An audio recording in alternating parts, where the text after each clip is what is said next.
Hello বন্ধুরা, আমার নতুন একটি ভিডিওতে অনেক অনেক স্বাগত। দেখো সকালবেলা স্নান করে উঠে পুজো দিয়ে নিচ্ছিলাম, তারপরে এখন ঠাকুর মুছছি, পুজো দিয়ে নিচ্ছিলাম। দেখো আজকে অনেক ফুল আছে, তো সুন্দর করে ঠাকুরকে বেশ সুন্দর করে সাজিয়ে তারপরে আমি একটু ঢং ঢং করে তারপরে পড়তে বসে পড়েছিলাম।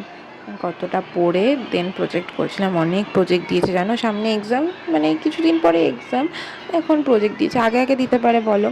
তারপরে প্রজেক্ট করে দেন অনেক প্রজেক্ট করতে করতে আমি হাঁপিয়ে গেছিলাম, এত লেখা তারপর তাই জন্য আমি দুপুরে কি খেয়েছি ওটা ক্লিপস নিতে পারিনি। তো আমি তাড়াতাড়ি করে খেয়ে একটু ঘুম দিয়েছি, এতটা টায়ার্ড আমি। তবে ঘুম থেকে উঠে সন্ধ্যা দিয়ে তারপর আবার পড়তে বসে পড়েছিলাম। তারপরে মাঝখানে মা বাবা এনেছিল চর্বি দেওয়া ঘুগনি, তো মা ওটা আমাকে দিয়ে গেল। তারপরে আমি ওটা খেলাম, তারপরে খেয়ে ডিনার করে নিলাম, কারণ আজকে তাড়াতাড়ি ডিনার করতে হবে, কারণ কি চন্দ্রগ্রহণ লাগবে। ডিনার করে এসে দেখি চন্দ্রগ্রহণ লেগে গেছে।